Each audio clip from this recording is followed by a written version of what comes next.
ఇచ్చిన మాట నిలబెట్టుకుంటామని చెప్పి నేను మనవి చేస్తున్నాను.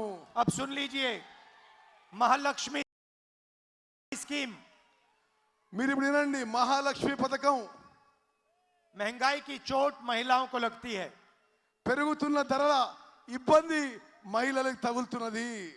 1000 रुपए सिलेंडर की चोट महिलाओं को लगती है. 1000 రూపాయల సిలిండర్ ధర చాలా ఎక్కువ అని చెప్పి నేను భావిస్తున్నాము.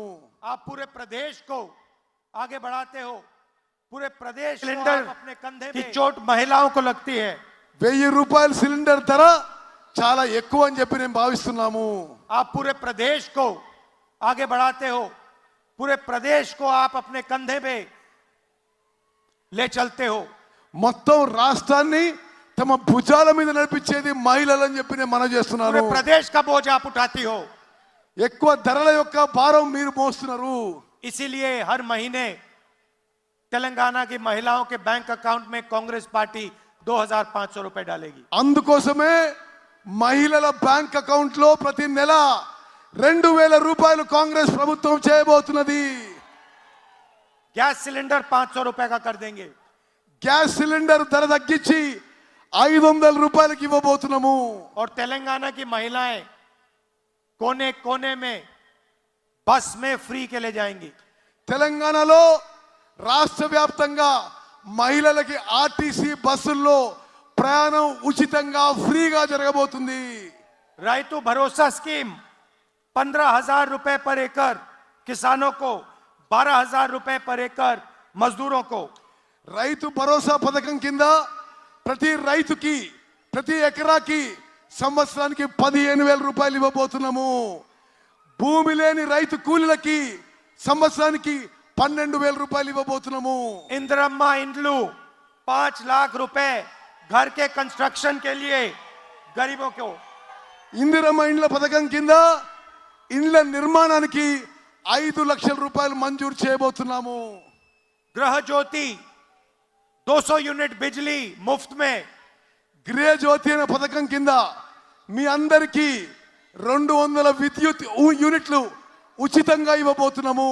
और युवा विकासम 5 लाख रुपए असिस्टेंस युवाओं को कॉलेज के लिए, कोचिंग के लिए. యువ వికాసం కింద ప్రతి యువకునికి యువతికి 5 లక్షల రూపాయలు ఆర్థిక సాయం చేయబోతున్నాము. और चेवता 4,000 रुपए महीने के सीनियर सिटीजन्स को. చేయూత కింద పెన్షన్ పెంచి 4,000 రూపాయలు ఇవ్వబోతుందని చెప్పి నేను మనవి చేస్తున్నాను. ये हमारी गारंटी है. ఇది నేను ఇస్తున్న గ్యారంటీలు మీకని చెప్పి నేను మనవి చేస్తున్నాను. चुनाव के बाद पहली कैबिनेट मीटिंग में ये हमारी गारंटी को हम कानून बना देंगे.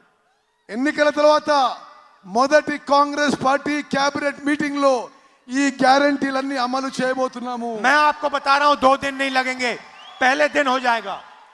నేను మీకు మాటిస్తున్నా, ఇచ్చిన గ్యారంటీలు మొదటి రోజే చేయబోతున్నాము. कर्नाटक में भी हमने कहा था, वहां पे विपक्ष ने कहा यह काम किया नहीं जा सकता, 1 दिन के अंदर हमने कर दिया. కర్ణాటకలో నేను చెప్పిన అక్కడ ప్రతిపక్షాలు మీరు చేయలేరన్నారు. మేము ఒకే ఒక రోజులో కర్ణాటకలో కూడా అమలు చేసినాము. आपके चीफ मिनिस्टर कहते हैं इन स्कीम्स के लिए पैसा नहीं है. మీ ముఖ్యమంత్రి కేసీఆర్ ఈ స్కీమ్లకి పైసలు లేవు అంటాడు. केसीआर जी, आपकी सरकार नहीं होगी, जनता की सरकार होगी. కేసీఆర్ గారు ఇక మీ ప్రభుత్వం ఉండదు, ప్రజల ప్రభుత్వం ఉందని చెప్పి నేను మనవి చేస్తున్నా. जो आपके जेब में आज जा रहा है वो निकाल कर हम जनता को देने वाले हैं. ఈ రోజు మీరైతే జేబులు నింపుకుంటారో కేసీఆర్ గారు, ఆ పైసలు ప్రజల్లోకి పోతాయని చెప్పి నేను మనవి చేస్తున్నాను. 1 दिन में काम शुरू हो जाएगा. గవర్నమెంట్ వచ్చిన మొదటి రోజులోనే పని మొదలవుతుంది. आपसे मैं 2 और चीजें कहना चाहता हूं. ఇంకో 2 విషయాలు మీకు మనవి చేస్తాను. पहली बात, बीआरएस, बीजेपी और एमआईएम एक दूसरे की मदद करते हैं. బీఆర్ఎస్, బీజేపీ, ఎంఐఎం 3 కూడా కలిసి ఉన్నాయని చెప్పి నేను మనవి చేస్తున్నాను. बीजेपी को वोट देना, एमआईएम को वोट देना, इसका मतलब है कि बीआरएस को मदद करना. మీరు బీజేపీకి ఎంఐఎంకి ఓటేసినా అది బీఆర్ఎస్ ఓటేసినట్లే అని చెప్పి నేను మనవి చేస్తున్నాను. आप देखिए मेरे ऊपर 24 केस हैं। నా మీద 26 కేసులు ఉన్నాయి. मेरी लोकसभा की मेंबरशिप रद्द कर दी। నా పార్లమెంట్ సభ్యత్వం రద్దు చేయబడింది. मेरा घर छीन लिया। నా ఇంటిని ప్రభుత్వ ఇంటిని గవర్నమెంట్ వాపస్ తీసుకున్నది. क्यों? क्योंकि मैं बीजेपी के सामने खड़ा रहता हूं। ఎందుకంటే బీజేపీ మీద ఎదురొడ్డి పోరాడుతున్నాను. अब देखिए, आपके चीफ मिनिस्टर पे ना सीबीआई की इंक्वायरी, ना ईडी की इंक्वायरी, ना इनकम टैक्स डिपार्टमेंट की इंक्वायरी। ఇప్పుడు మీ ముఖ్యమంత్రి మీద సిబిఐ కేసు ఉండదు, ఎంక్వైరీ ఉండదు, ఈడీ కేసు ఎంక్వైరీ ఉండదు, ఇన్కమ్ ట్యాక్స్ ఉండదు, ఏమీ ఉండదు కేసీఆర్ మీద. यहां पे आपसे लाखों करोड़ रुपए लिया गया है। మీ దగ్గర నుంచి లక్షల కోట్ల రూపాయలు దోచుకున్నారు. कलेश्वरम इरिगेशन प्रोजेक्ट में आपके जेब में से पैसा निकाला गया। కాళేశ్వరం ప్రాజెక్టులో మీ జేబుల నుంచి పైసలు కేసీఆర్ దొంగలించిండు. कोई सीबीआई इंक्वायरी नहीं, कोई ईडी इंक्वायरी नहीं। ఏ సిబిఐ ఎంక్వైరీ ఉండదు, ఏ ఈడీ ఎంక్వైరీ ఉండదని చెప్పి మనం చేస్తున్నారు. और लोकसभा में बीआरएस बीजेपी की पूरी मदद करते हैं।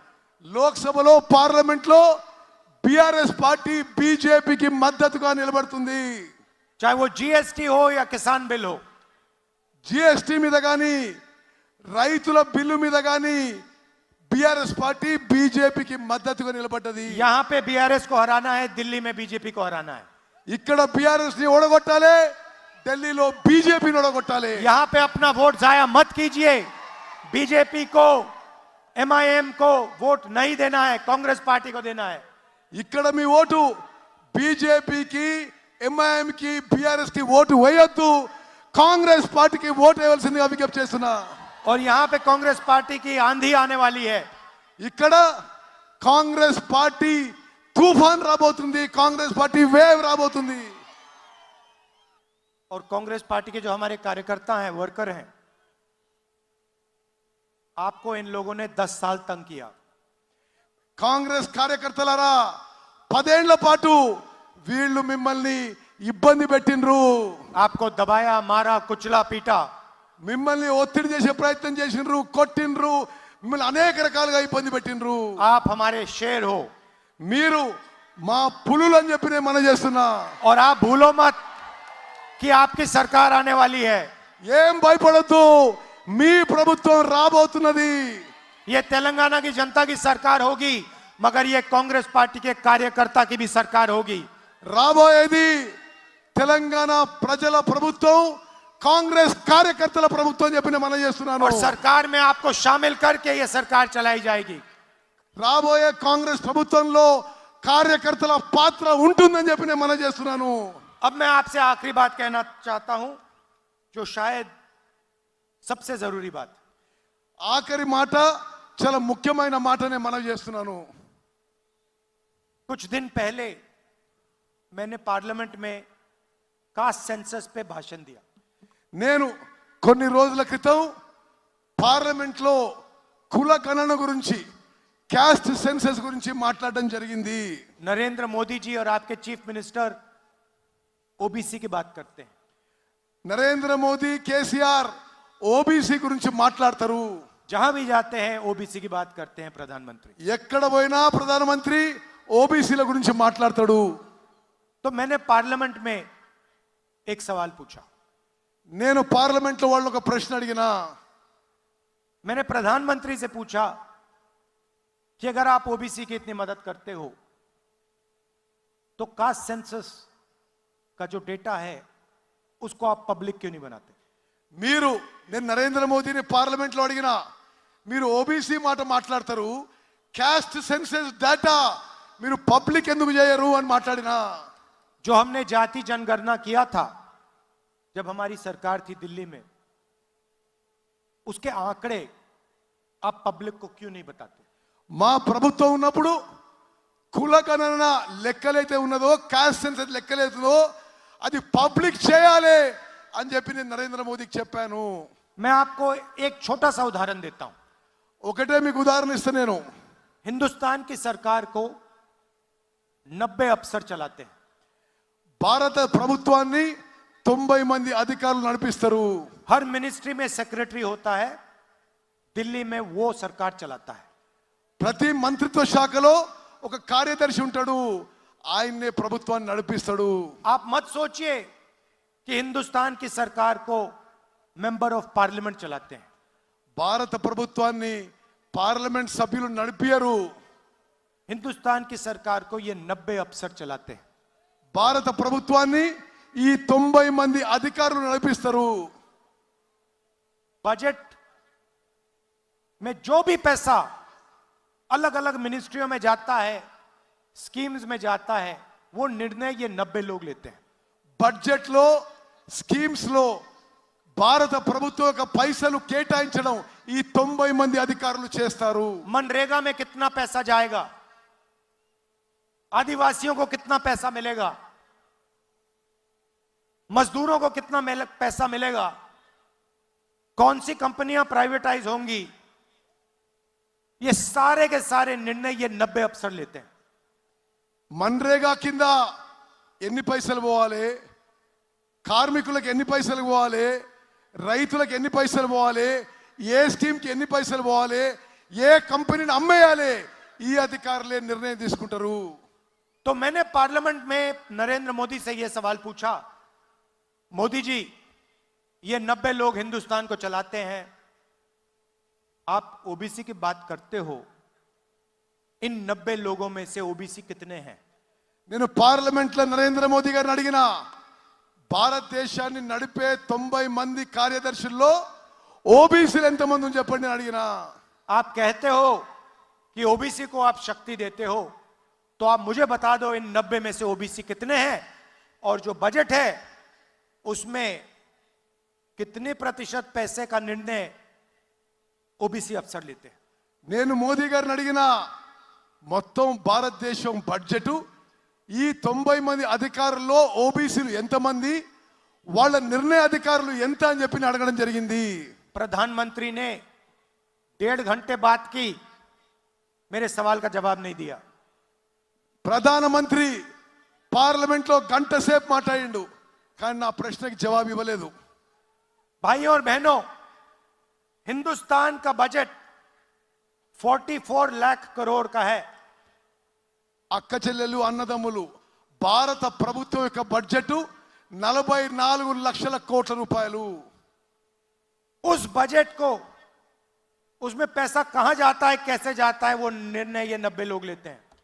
ఈ 44 లక్షల కోట్ల రూపాయలు ఎక్కడికి పోవాలి, ఎట్లా చేయాలని ఈ 90 మంది అధికారులు డిసైడ్ చేస్తారు. भाइयों और बहनों, 90 में से सिर्फ 3 अफसर ओबीसी वर्ग के हैं। ఈ 90 మందిలో, భారతదేశం నడిపించే ఈ 90 మందిలో ముగ్గురు ఓబీసీలు ఉన్న విషయం నేను మీకు और మనవి वो भी చేస్తున్నాను. छोटे छोटे डिपार्टमेंट्स में, అది కూడా చిన్న చిన్న డిపార్ట్మెంట్స్ లో कोने में बैठे हुए हैं वो। వాళ్ళకి ఎక్కడ కూడా ముఖ్యమైన పదవులు లేవు. भाइयों और बहनों, बजट में से सिर्फ 5% निर्णय ये 3 अफसर लेते हैं। అక్కలు చెల్లెలు అన్నలు తమ్ముళ్ళు, భారత ప్రభుత్వం యొక్క బడ్జెట్ లో కేవలం 5% ఈ ఓబీసీ అధికారులు ముగ్గురు వాళ్ళు నిర్ణయం చేస్తారు. కేవలం 5%. क्या हिंदुस्तान में ओबीसी की आबादी सिर्फ 5% है? భారతదేశంలో ఓబీసీ జనసంఖ్య 5% ఉన్నదా? आपके जो चीफ मिनिस्टर हैं, कास्ट सेंसस करवाने से क्यों डरते हैं? మీ ముఖ్యమంత్రి కుల గణన చేయడానికి, క్యాస్ట్ సెన్సస్ చేయడానికి ఎందుకు భయపడుతున్నాడు? मैं आपको बताता हूं क्यों घबराते हैं। నేను మీకు చెప్తున్నా, क्योंकि वो जानते हैं कि जिस दिन कास्ट सेंसस निकल आया, उस दिन दूध का दूध पानी का पानी हो जाएगा। ఎప్పుడైతే క్యాస్ట్ సెన్సస్ అవుతుందో స్పష్టంగా ఏ కులానికి ఎంత సంఖ్య వస్తుందో తేలిపోతుందని చెప్పి కేసీఆర్ క్యాస్ట్ సెన్సస్ చేయడం లేదు. तेलंगाना के लोगों को बात समझ आ जाएगी कि तेलंगाना के बजट को कौन कंट्रोल करता है, पैसा कौन इस्तेमाल करता है, पैसा कहां जाता है और कहां आता है। తెలంగాణ ప్రజలకి స్పష్టంగా అర్థమవుతుంది, తెలంగాణ ప్రజల డబ్బు ఎవరు ఉపయోగిస్తున్నారు, ఎటు పోతుంది, ఏడ ఖర్చు పెడుతుందని చెప్పి క్యాస్ట్ సెన్సస్ అయితే జరుగుతుందని చెప్పి నేను మనకి. इसीलिए आपके चीफ मिनिस्टर यहां और नरेंद्र मोदी वहां कास्ट सेंसस नहीं करवाना चाहते। అందుకోసమే ఇక్కడ మీ ముఖ్యమంత్రి అక్కడ నరేంద్ర మోదీ క్యాస్ట్ సెన్సస్ చేయడం లేదు. और मैं आपको बता रहा हूं, जैसे ही हमारी यहां सरकार आएगी तेलंगाना में, कास्ट सेंसस का यहां काम शुरू हो जाएगा. తెలంగాణలో కాంగ్రెస్ ప్రభుత్వం రాగానే క్యాస్ట్ సెన్సస్ పని మొదలు పెడతాము. और जो तेलंगाना का सच्चा सपना है उस पर काम शुरू हो जाएगा. తెలంగాణ నిజమైన ప్రగతి మేము మొదలు పెడతాము. और यही काम हम हिंदुस्तान में भी करेंगे. ఢిల్లీలో ప్రభుత్వం రాగానే ఇదే పని అక్కడ కూడా మొదలు పెడతాము. चुनाव का समय है. मैं अब यहां काफी घूमा हूं. मैं आपको बता सकता हूं कि कांग्रेस पार्टी की लहर आ रही है. నేను ఇక్కడ తెలంగాణలో చాలా తిరిగి ఉన్నా, స్పష్టంగా చెప్తున్నా, తెలంగాణలో కాంగ్రెస్ తుఫాను, కాంగ్రెస్ వేవ్ రాబోతున్నది. जैसे सुनामी आती है वैसे कांग्रेस पार्टी की सुनामी आने वाली है. తెలంగాణలో సునామీ వచ్చినట్టుగా కాంగ్రెస్ సునామీ రాబోతుంది మనం చూస్తున్నాం. और ये कांग्रेस पार्टी की ये जो तूफान है, ये कांग्रेस पार्टी का कार्यकर्ता ला रहा है. ఈ కాంగ్రెస్ తుఫాను కాంగ్రెస్ కార్యకర్త తీసుకొచ్చిన మనం చేస్తున్నా. 10 साल आपने हमारा झंडा उठाया, 10 ఏళ్ళు మీరు మా జెండా మోసినరు, 10 साल आपने लाठी खाई. 10 ఏళ్ళు మీరు లాఠీ దెబ్బలు తిన్నారు. अब आपका समय आने वाला है. మీ సమయం వచ్చేసింది. आपको एक कदम पीछे नहीं हटना है. ఒక్క అడుగు కూడా ముందుకేయొద్దు, जो వెనకకేయొద్దు. कांग्रेस पार्टी के और तेलंगाना की सच्चाई है, आप तेलंगाना की जनता को, युवाओं को, माताओं को, बहनों को बताओ. ఈ విషయం, ఈ నిజం తెలంగాణలో కాంగ్రెస్ తల్లులకి, యువకులకి మీరందరూ చెప్పాలి. आप बताओ कि तेलंगाना को आपके चीफ मिनिस्टर ने लूटा है. మీరు తెలంగాణలో ముఖ్యమంత్రి తెలంగాణ ప్రజానికి లూటీ చేసిందని చెప్పి చెప్పాలి. और आप बताओ कि कांग्रेस पार्टी जो तेलंगाना का सपना था उसे पूरा करना चाहती है और पूरा करेगी. తెలంగాణలో మీ స్వప్నం కాంగ్రెస్ పార్టీ పూర్తి చేస్తుంది, మీ కల పూర్తి చేస్తుందని చెప్పి మనం చేస్తున్నాను. आप सब यहां आए, शाम का समय है, दूर दूर से आए हैं, इसके लिए दिल से आपको बहुत बहुत धन्यवाद. ఈ సాయంత్రం కాలం మీరు దూరం నుంచి వచ్చారు, మీ అందరికీ నా ధన్యవాదాలు, శుభాకాంక్షలు, అభినందనలు. और भूलिए मत, ये तीनों पार्टियां जो हैं, बीजेपी, बीआरएस और एमआईएम, ये एक साथ मिलकर लड़ती हैं. మర్చిపోవద్దు, బీజేపీ, బీఆర్ఎస్, ఎంఐఎం కలిసి ఉన్న మాట మర్చిపోవద్దు. ये एक दूसरे की मदद करते हैं. ఒకరికొకరు సాయం చేసుకుంటారు. हमारी विचारधारा की लड़ाई है. మా ఆలోచన విధానం సెక్యులరిజం, దానికోసం కొట్లాడుతున్నాము. तेलंगाना के सपने की लड़ाई है. తెలంగాణ కళ నెరవేర్చడమే మా ఉద్దేశం. इसको हम पूरा करके ही छोड़ेंगे. धन्यवाद. जय हिंद. జై హింద్. రాహుల్ గాంధీ గారి నాయకత్వం, రాహుల్ గాంధీ గారి నాయకత్వం.